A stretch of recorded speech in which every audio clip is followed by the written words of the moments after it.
The coffee mug slipped from my fingers, shattering against the kitchen floor as Julia's words hit me like a freight train. Steam rose from the dark puddle, spreading across our pristine white tiles, and I watched it seep into the grout we'd spent a weekend perfecting just last month. "Don't look at me like that, Mark." Julia's voice carried that familiar edge of contempt as she folded another silk blouse into her overnight bag. "You know I prefer men who are stronger than you, in every way that matters." I bent down to collect the ceramic shards, buying myself time to process what she'd just said. 23 years of marriage, and my wife had finally shown me her true face. The morning light streaming through our bay window illuminated her perfectly styled blonde hair and the expensive suit she'd bought for this work retreat with her boss, Alan Ryder. "Careful with those pieces," she added, not even bothering to look at me. "We don't want you getting hurt." The irony wasn't lost on me. Julia Garvey, concerned about me getting hurt while she packed for a weekend getaway with another man. I swept the fragments into my palm, feeling the sharp edges press against my skin. "How long?" I asked, my voice steadier than I felt. She paused in her packing, one manicured hand resting on a black lace nightgown I'd never seen before. "How long what?" "How long have you been with Alan?" Julia turned to face me then, and I saw something I'd never noticed before in her green eyes. Not guilt or shame, but disappointment. As if I'd failed some test I didn't even know I was taking. "Does it matter?" She zipped the bag with a sharp sound that seemed to punctuate the end of something. "You've always known what you are, Mark. You're the IT guy who fixes other people's problems. Alan is a senior partner who makes things happen." I stood slowly, the ceramic pieces cutting into my palm. The pain felt good, real, in a way that this conversation didn't. "So this retreat is exactly what you think it is." She lifted her chin, defiant. "Alan booked us a suite at the Ocean View Resort. We'll be discussing the Morrison case, among other things." The Morrison case. I knew it well. I'd helped Julia prepare her research, staying up late to organize files and create databases that made her look brilliant to her colleagues. Apparently, I'd been grooming my own replacement. My phone buzzed against the counter. A text from my mother. "Don't forget dinner Sunday. Your father wants to show you his new workshop setup." Julia glanced at the screen and smirked. "Still tied to Mommy's apron strings. Another thing Alan finds amusing about you." That hit harder than I expected. The idea that they'd discussed me, laughed about me, made my stomach clench. I imagined them in Alan's corner office, Julia sharing intimate details about our marriage, while he nodded sympathetically and moved closer. "You've talked about me? Alan finds you quaint." She checked her reflection in the hallway mirror, adjusting her lipstick. "The devoted husband who never questions where his wife goes or who she's with. He says you're exactly the type of man who deserves what he gets." I walked to the window and watched her load her bag into the silver BMW I'd bought her for our anniversary. The same car she'd complained wasn't impressive enough compared to Alan's Mercedes. From here, I could see the small device I'd installed under her rear bumper 3 months ago, a GPS tracker, marketed as a safety feature for concerned spouses. Julia thought it was a sweet gesture. She thought I was sweet, harmless, predictable. She had no idea how wrong she was. Before we dive deeper into this story, I have one small request. Please subscribe, drop a like, comment, and hit that hype button to boost this channel so more people can discover these incredible Reddit stories. After her taillights disappeared around the corner, I pulled out my phone and scrolled to a contact I'd never thought I'd use. Sophie Ryder, Alan's wife. We'd met at the firm's Christmas party, where she'd seemed as bored by the legal crowd as I was. She'd mentioned that Alan worked late frequently, often on weekends. The phone rang twice before she answered. "Sophie? This is Mark Garvey. We met at the Christmas party." A pause. "Julia's husband. I remember. This is unexpected. We need to talk about our spouses. Don't worry, I'm not calling to confess love or anything dramatic. Her laugh was sharp, knowing. How soon can you meet? I opened my laptop and checked Julia's location on the tracking app. The little blue dot pulsed steadily from Alan's address on Elm Street, not the Ocean View Resort. She was at his house, probably in his bed, thinking she was so clever. Give me an hour, I told Sophie. And Sophie, bring everything you know about Alan's weekend plans. As I hung up, I caught my reflection in the black computer screen, the same face Julia had dismissed as weak, unremarkable. The face of a man who fixed other people's problems. Time to fix my own. The downtown law offices of Ryder, Blackstone and Associates occupied 3 floors of a glass and steel monument to legal superiority. I'd worked in the basement IT department for 8 years, maintaining the servers and networks that kept the partners' money flowing. Invisible, reliable, forgettable. Perfect for what I had planned. Morning, Mark. Hannah Corrigan breezed past my desk, her arms full of files and her phone already pressed to her ear. Julia's best friend and the firm's most efficient paralegal, Hannah also happened to be the biggest gossip in 3 counties. She knew everyone's business and shared it freely with anyone who'd listen. I'd been listening for months. Hannah, wait up. I stood and intercepted her path to the elevator. Got a minute? She glanced at her phone screen where I could see at least 6 unread messages. What's up? I'm swamped with the Morrison prep. That's actually what I wanted to ask about. Julia mentioned she and Alan were working on something special this weekend. Some kind of strategy session. Hannah's eyes lit up the way they always did when presented with potential drama. Oh, you don't know? I arranged my face into confused husband mode. Know what? Alan booked the executive suite at the Ocean View. Very exclusive, very expensive. Julia was practically glowing when she told me about it yesterday. The Ocean View? I let my voice crack slightly. That's where we honeymooned. Hannah's expression shifted from excitement to sympathy, which told me everything I needed to know. She suspected, but she wasn't certain. Yet. I'm sure it's just work, Mark. You know how demanding these big cases can be?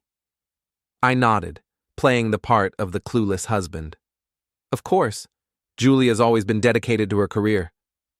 After Hannah disappeared into the elevator, I returned to my desk and opened the remote access program I'd installed on Julia's work computer last month. A simple keystroke logger, completely undetectable to anyone who wasn't specifically looking for it. The beauty of being the IT guy was that nobody questioned your access to their systems. Julia's email history painted a clear picture. 3 months of increasingly intimate messages with Alan, starting with late-night case discussions and evolving into detailed plans for their weekend getaway. She'd even researched divorce lawyers, specifically looking for attorneys who specialized in high-asset dissolution with infidelity considerations. My wife was thorough, I'd give her that. My phone buzzed with a text from Rob Mann, my best friend since high school and the owner of Mann's Classic Auto Repair. Beer tonight? Got something to show you. I typed back, need a favor instead. Big one. Name it. Rob's garage sat on the outskirts of town, a sprawling collection of vintage cars in various states of restoration. He'd built the business from nothing after his discharge from the Army, and his mechanical skills were legendary among the local car enthusiasts. More importantly, Rob was loyal, discreet, and had never liked Julia. She said what? Rob's wrench clattered to the concrete floor as I finished explaining the morning's conversation. That she prefers stronger men, that Alan finds me amusing. Rob wiped his hands on a greasy rag, his jaw tight with anger. 23 years, Mark. 23 years you've been married to that woman. I need your help. I pulled out my phone and showed him the GPS tracking app. She's at his house right now, probably planning their romantic weekend. I want to make sure they remember it. Rob studied the screen, then looked at me with new respect. What did you have in mind? Nothing illegal, nothing that can be traced back to us. But I want them to understand that I'm not as harmless as they think. We spent the next hour planning.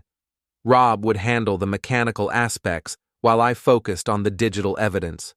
By the time we finished, Julia's BMW would experience a convenient breakdown at exactly the right moment, and every detail would be recorded for posterity. You sure about this? Rob asked as we loaded his tools into his pickup truck. Once we start down this road, there's no going back. I thought about Julia's contemptuous smile, her casual dismissal of our marriage, her complete certainty that I'd never fight back. I've been going back for years, Rob. Time to move forward. Alan Ryder's house was a modernist showcase in the hills above town, all clean lines and floor-to-ceiling windows that displayed his success like a museum exhibit. Julia's BMW sat in the circular driveway next to Alan's Mercedes, and I could see lights on in what I assumed was the master bedroom. Rob parked his truck around the corner while I used a small drone to scout the property. Another benefit of being in IT, I stayed current with all the latest surveillance technology. The drone's camera showed me exactly what I needed to see: Julia and Alan on his deck, sharing wine and what appeared to be a very intimate conversation. "Coast is clear," I whispered into my radio. Rob moved like a shadow across the manicured lawn, his army training evident in every step. Within minutes, he'd located Julia's car and begun his work. A simple adjustment to the spark plug wires, nothing that would cause an accident, but enough to strand her at exactly the wrong moment. I positioned myself across the street with a high-definition camera, the kind used by private investigators. If Julia wanted to play games, I'd make sure we had excellent documentation of the rules. 20 minutes later, Rob's voice crackled through my earpiece. "Package delivered. Added a little bonus under the rear bumper." "What kind of bonus?"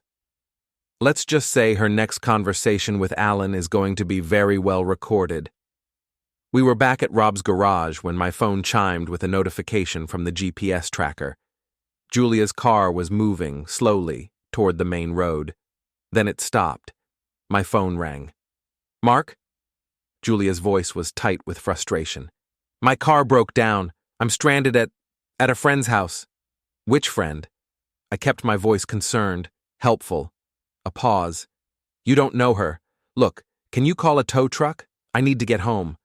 "Of course, honey. What's the address?" Another pause, longer this time. "Never mind. I'll handle it myself." She hung up, and I smiled at Rob.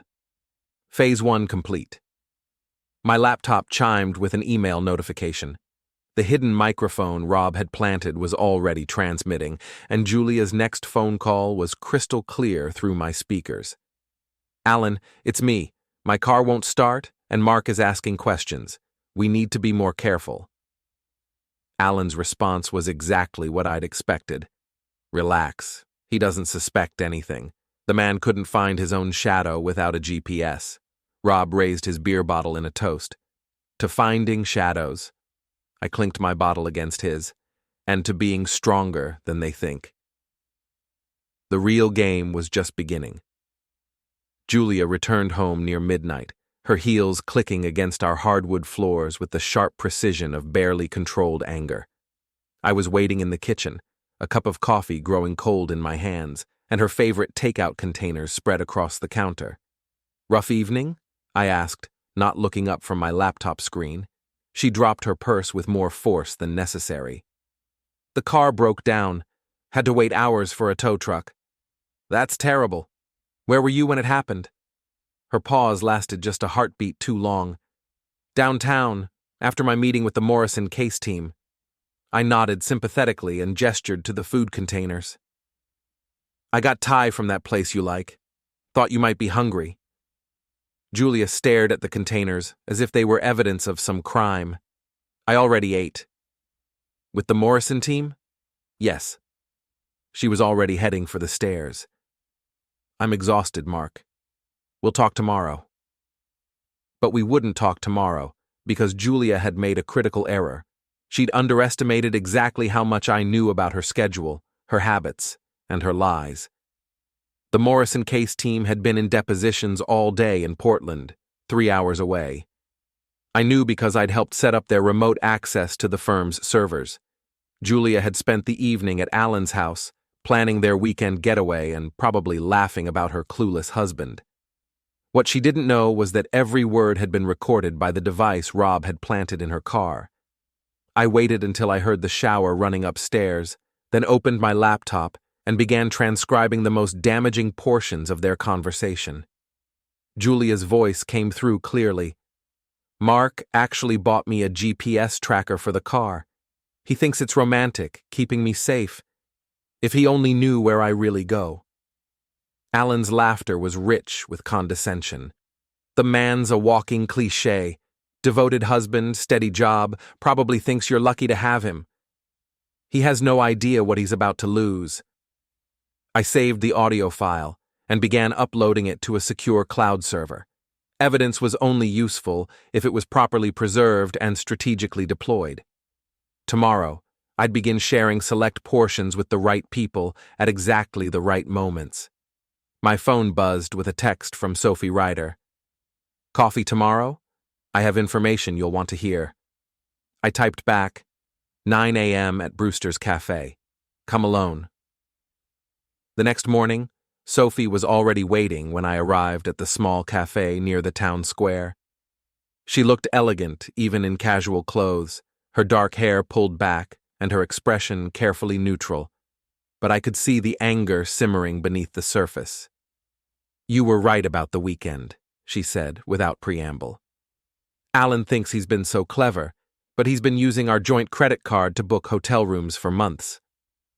I slid a manila envelope across the table. "I think you'll find this interesting." Sophie opened it and began reading the transcripts I'd prepared. Her face remained impassive, but her knuckles whitened as she gripped the papers. "How did you get this?" "Does it matter? The question is what we do with it." She set the papers down carefully. "What did you have in mind?" "Alan's up for senior partner this year, right? Big vote coming up next month?" "The biggest opportunity of his career. He's been working toward it for 15 years. I leaned forward. "What would happen if certain members of the partnership committee learned about his extracurricular activities?" Sophie's smile was sharp as a blade. "Alan has always believed that appearances matter more than substance. Time to test that theory." We spent the next hour planning our approach. Sophie would handle the social aspects. She knew which partners' wives were most influential, which ones could be trusted with sensitive information, and which ones couldn't resist spreading gossip through the right circles. I would focus on the professional consequences. As the firm's IT manager, I had access to email systems, scheduling software, and digital records that could paint a very detailed picture of Alan's relationship with Julia. "There's something else," Sophie said as we prepared to leave. "Alan's been talking about making changes at the firm. Restructuring the support staff, bringing in younger people." "Meaning?" "Meaning your job might not be as secure as you think. Julia's been feeding him information about the IT department's budget and staffing." The betrayal cut deeper than I'd expected. Not only was Julia planning to leave me, she was actively working to destroy my career in the process. The woman I'd supported through law school, whose ambitions I'd encouraged and facilitated, was systematically dismantling everything I'd built. That afternoon, I returned to the office with a new sense of purpose. Hannah Corrigan was at her desk, scrolling through social media while she ate lunch. Perfect. "Hannah, can I ask you something confidential?" She looked up immediately, her gossip instincts activated. "Of course." "I'm worried about Julia. She's been acting strange lately, working late, taking calls at odd hours. Do you think she might be having problems at work?" Hannah's eyes widened. "What kind of problems?" "I don't know. Maybe pressure from Alan? She mentioned that he's been demanding a lot of extra time from her lately." I watched Hannah process this information, her mind already racing with possibilities. Within hours, she'd share this tidbit with at least 6 people, each of whom would add their own speculation and pass it along. By tomorrow, half the firm would be buzzing with rumors about Julia and Alan's professional relationship. My phone chimed with a notification from the GPS tracker. Julia was on the move, heading toward the Ocean View Resort for her romantic weekend. I opened the tracking app and began recording her route, noting the timestamps and stops along the way. Then I called the resort. Ocean View Resort, this is Jennifer. How can I help you? Hi, Jennifer. This is Alan Ryder. I have a reservation for this weekend, but I need to make a small change. Of course, Mr. Ryder. What can I do for you? I'd like to upgrade to your presidential suite if it's available. Money's no object. Let me check. Yes, we have the presidential suite available. It's quite a bit more expensive than your current reservation. Perfect. And Jennifer? I'd like to arrange for a photographer to document the weekend. My companion and I are celebrating a special occasion. A photographer? That's unusual, but I'm sure we can arrange something. I gave her Sophie's number as the contact for the photography arrangements, then hung up and smiled. Julia wanted a memorable weekend with her stronger man. I was going to make sure she got exactly what she asked for. My laptop chimed with another audio file from the car's hidden microphone. Julia was on the phone with Alan, her voice excited. I can't wait to see you. Mark has no idea where I really am. Poor Mark. Alan's voice was thick with amusement, still playing the devoted husband while his wife plans her escape. He's going to be so surprised when I file for divorce next month. His lawyer won't know what hit him. I paused the recording and leaned back in my chair. Julia thought she was planning my destruction, but she was actually providing me with everything I needed to destroy her instead. Tomorrow, the real fun would begin. The Ocean View Resort's presidential suite cost more per night than I made in a week, but watching Julia and Alan's faces when they realized their romantic weekend had become a very public spectacle would be worth every penny. I sat in my car across from the hotel's main entrance, a high-powered camera in my lap, and Sophie Ryder beside me with a tablet full of social media accounts. There, Sophie pointed toward the hotel's circular driveway. Alan's Mercedes. Julia stepped out of the passenger seat wearing a red dress I'd never seen before, her hair perfectly styled and her smile radiant. She looked happier than I'd seen her in years, probably because she thought she was finally free of her disappointing husband. Alan handed his keys to the valet with the casual arrogance of a man who'd never doubted his own importance. He was tall, distinguished, with silver hair and the kind of confident bearing that came from 30 years of winning legal battles. I could see why Julia found him appealing. I could also see why he was about to fall so hard. Phase 1, I murmured to Sophie, raising the camera. The telephoto lens captured every detail as they entered the hotel lobby. Alan's possessive hand on Julia's lower back, her delighted laughter at something he whispered in her ear, the way she looked up at him with obvious adoration. Sophie was already uploading the photos to a private social media account she'd created specifically for this purpose. Not public, but visible to a carefully curated list of law firm partners, their spouses, and key members of the local legal community. Hannah just liked the first photo, Sophie reported. She's commenting, "Wow, Julia looks amazing. Special occasion?" I smiled and started the car. Time for Phase 2. The town's annual Founders' Day festival was in full swing when we arrived at the main square. Local businesses had set up booths selling everything from handmade crafts to barbecue, and a small stage hosted live music throughout the day. More importantly, it was where half the town gathered to see and be seen. Rob Mann was waiting for us near the beer tent, his expression grim. "You sure about this, Mark? Once we pull this trigger, there's no putting the bullet back in the gun." "I'm sure." I handed him a manila envelope containing printed copies of Julia and Alan's most damaging text messages. "Just remember, you found these by accident when you were working on Julia's car." Rob nodded and disappeared into the crowd. Within minutes, I saw him approach Jim Brewster, who owned the cafe where Sophie and I had met earlier. Jim was also the town's most reliable source of gossip, with a customer base that included most of the legal community. My phone buzzed with a text from Julia. "Having a wonderful time at the legal conference. Wish you were here." I showed the message to Sophie, who laughed bitterly. "Legal conference. Is that what they're calling it?" Should I respond? "Tell her you're proud of her dedication to her career." I typed back, "So proud of your hard work. You deserve this opportunity." Julia's response was immediate. "You're the best husband a woman could ask for." The irony was so thick I could taste it. My phone rang. Hannah Corrigan's name appeared on the screen. "Mark, I hope you don't mind me calling, but I saw some photos online and I'm a little concerned." "What kind of photos?" "Well, Julia's at this legal conference, right? But the photos show her at the Ocean View Resort with Alan. It looks very intimate."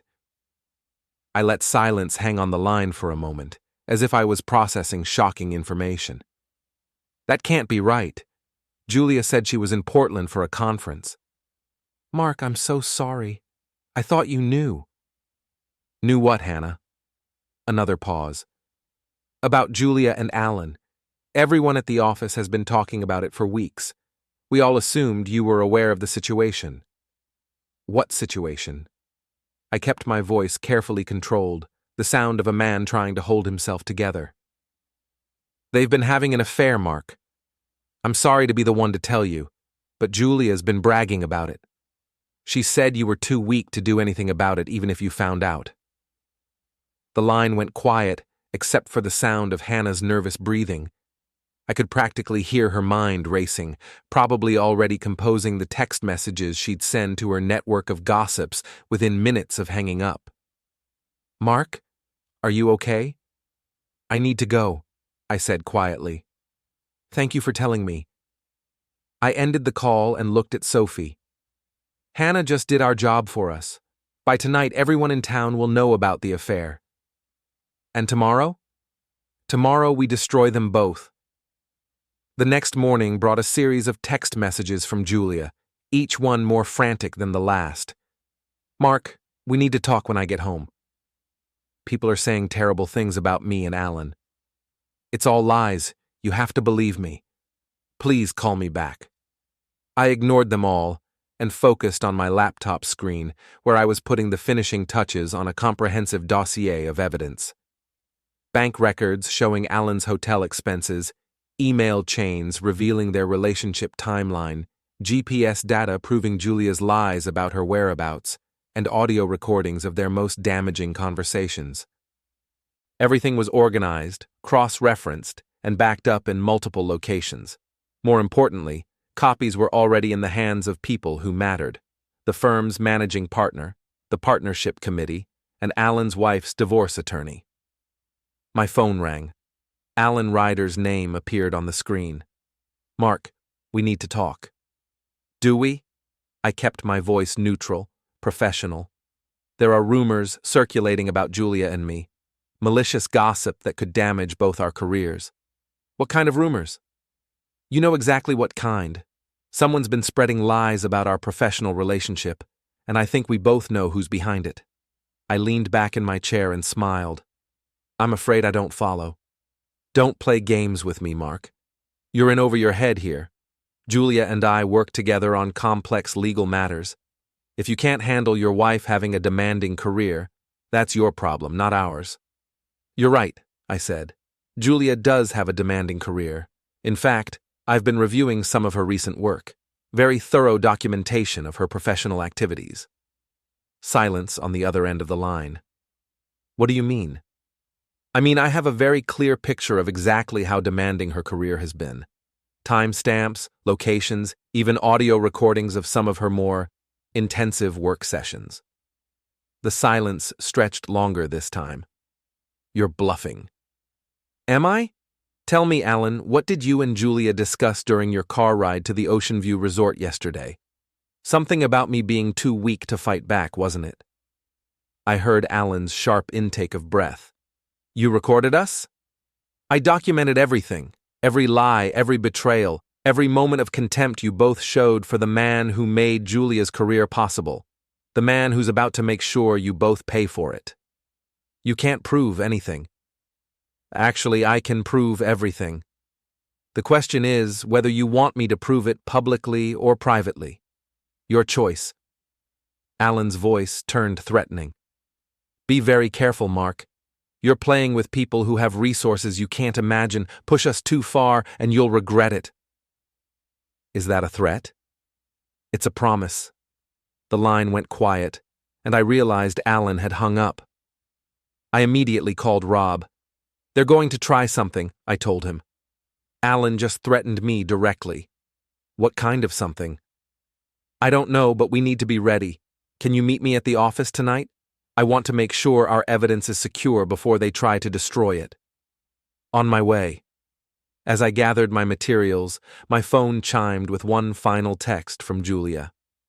Mark, please, we can work this out. Don't do anything you'll regret. I typed back, You're right. I shouldn't do anything I'll regret. That's why I'm going to do everything exactly right.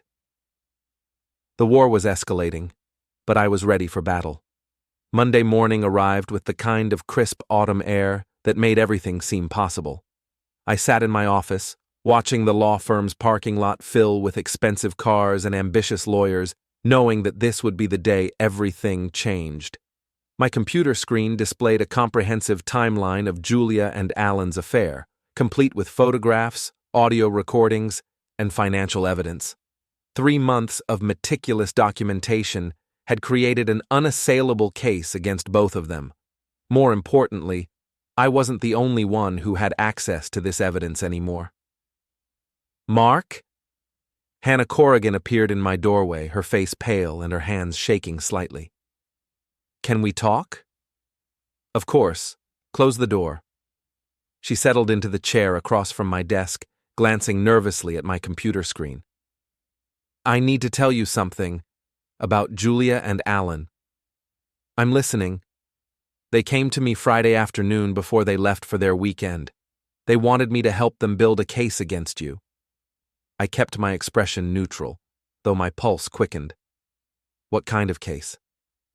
They said you'd been stalking Julia, tracking her movements, interfering with her work. Alan wanted me to provide testimony that you'd been harassing her at the office. And what did you tell them? Hannah looked miserable. I told them I'd think about it. But Mark, I can't do it.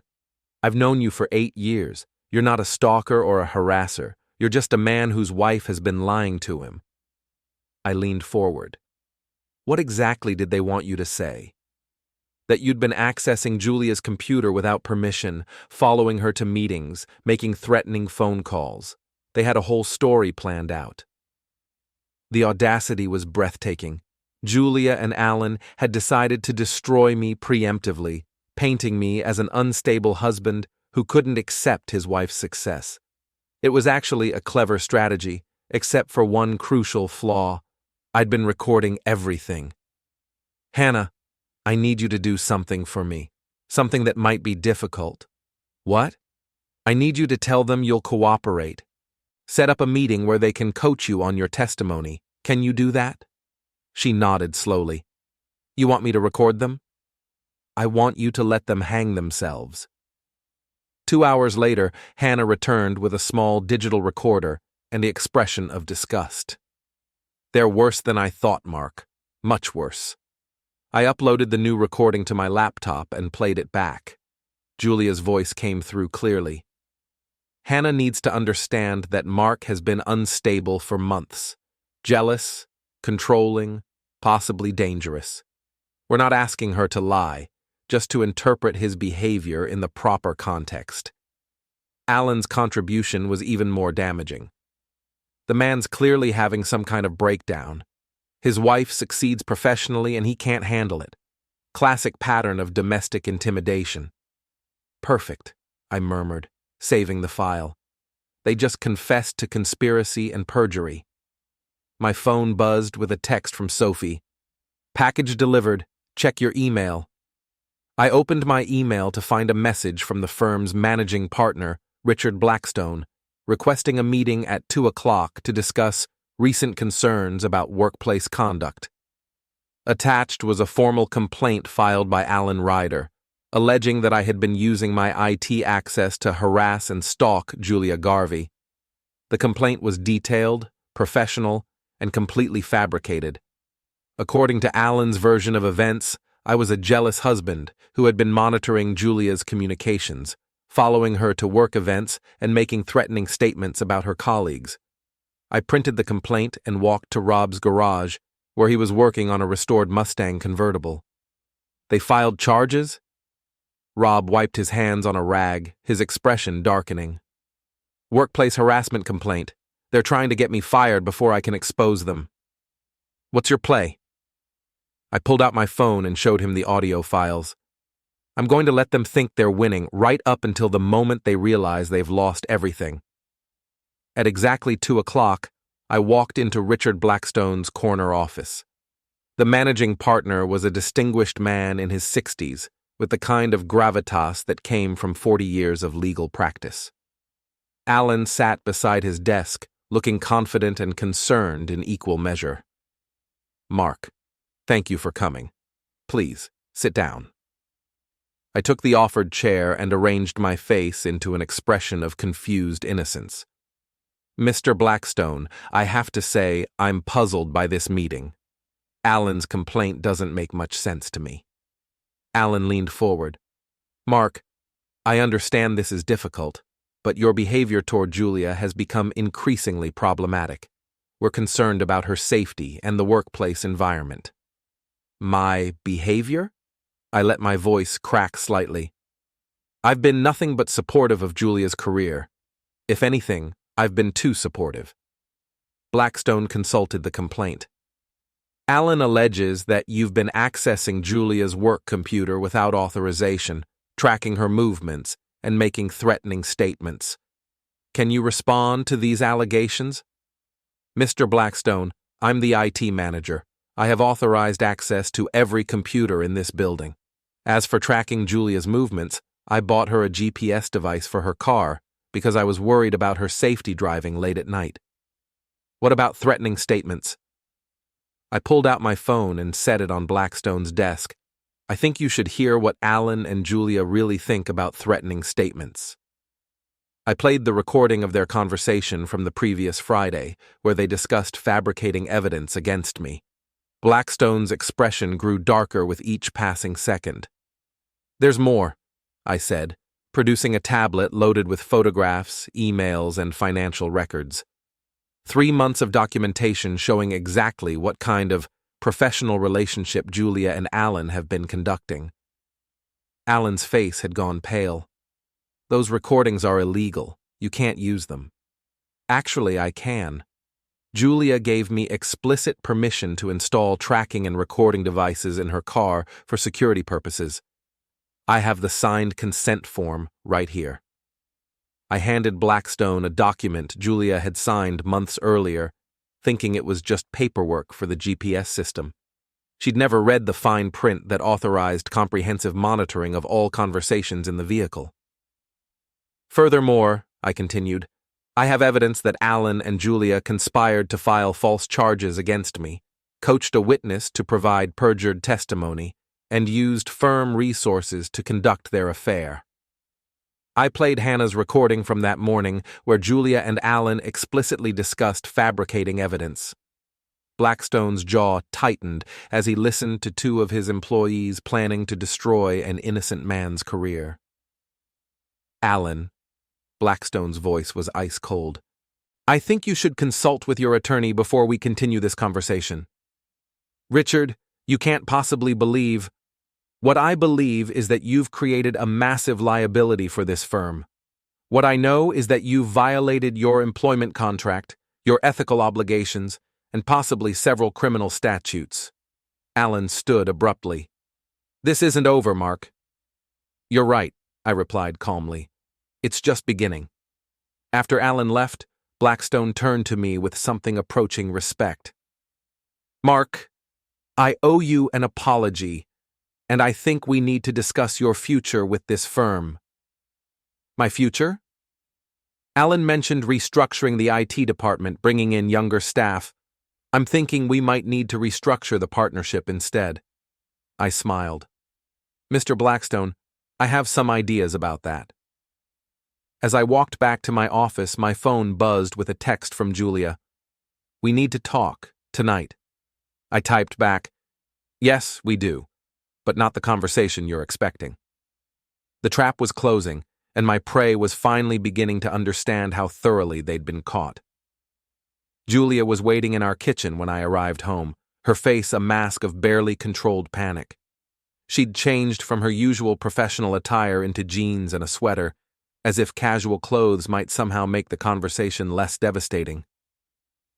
Mark, we need to discuss what happened today. I set my briefcase on the counter and loosened my tie, taking my time with the simple actions. Which part? Your affair with Alan? Your attempt to frame me for harassment? Or your plan to destroy my career while you filed for divorce? Her composure cracked slightly. You don't understand the situation. I understand it perfectly. You've been having an affair for 3 months, documenting our assets for divorce proceedings, and working with Alan to get me fired so I'd have no resources to fight back. Did I miss anything? Julia sat down heavily at our kitchen table, the same table where we'd shared thousands of meals over 23 years of marriage. How long have you known? I've known about Alan since the beginning. What took me longer to realize was how thoroughly you despised me. I don't despise you. I pulled out my phone and played one of the recordings from her car. Her own voice filled the kitchen. Mark is exactly the kind of weak man who deserves what he gets. Alan says I'm wasted on someone so pathetic. Julia's face went white. You recorded me? You signed the consent form. Remember the security system for your car? You were so eager to get the GPS tracking that you never read the full documentation. I sat across from her and opened my laptop, displaying the comprehensive file I'd built over the past 3 months. Photographs, emails, financial records, audio recordings, GPS data, and witness statements created an unassailable portrait of betrayal. This is everything, Julia. Every lie, every secret meeting, every moment of contempt you showed for our marriage. It's all documented, verified, and backed up in multiple locations. She stared at the screen, her hands trembling slightly. What do you want? I want you to understand that actions have consequences. You called me weak, pathetic, someone who couldn't fight back even if I discovered your affair. You were wrong. My phone rang. Alan Ryder's name appeared on the screen. Answer it, I told Julia. Speakerphone. She hesitated, then accepted the call. Alan? Julia, we have a problem. Blackstone suspended me pending a full investigation. He's talking about criminal charges. Criminal charges? Conspiracy, perjury, ethics violations. Your husband recorded everything, Julia. Everything. I leaned toward the phone. Hello, Alan. Enjoying your evening? Mark, you bastard, you have no idea what you've done. Actually, I know exactly what I've done. I've documented 3 months of adultery, fraud, and conspiracy. I've provided evidence to your managing partner, the State Bar Association, and Julia's divorce attorney. My divorce attorney? Julia's voice was barely a whisper. I hired you one, darling. Patricia Morrison, the best family law attorney in the state. Coincidentally, she's also the attorney representing Sophie in her divorce from Alan. Silence on the phone, then Alan's voice, tight with rage. You think you've won? You think destroying my career makes you stronger? I think you destroyed your own career the moment you decided I was too weak to fight back. I just documented the process. This isn't over. Yes, it is. I ended the call and closed my laptop. Julia, you have until tomorrow morning to pack your things and move out. The house is in my name, purchased before our marriage. You have no legal claim to it. Mark, please, we can work this out. Work what out? Your 3-month affair? Your plan to frame me for harassment? Your systematic attempt to destroy everything I built while you prepared to abandon our marriage? She tried a different approach. her voice taking on the pleading tone that had once made me want to protect her. I made mistakes, but I never meant to hurt you. I pulled out my phone and played another recording. The best part is that Mark will never see it coming. He's so trusting, so stupid, that he'll probably help me pack when I leave him. Julia's face crumpled. That was just... I was angry. You were honest. Maybe for the first time in months. My phone buzzed with a text from Rob. Turn on Channel 7 News. I grabbed the remote and switched to the local news station. The anchor was discussing a breaking story about corruption allegations at a prominent law firm.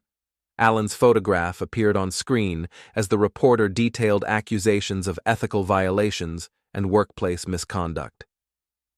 In related news, the anchor continued, attorney Patricia Morrison announced that she's representing multiple clients in what she calls a pattern of professional and personal misconduct by senior partner Alan Ryder. Julia stared at the television screen.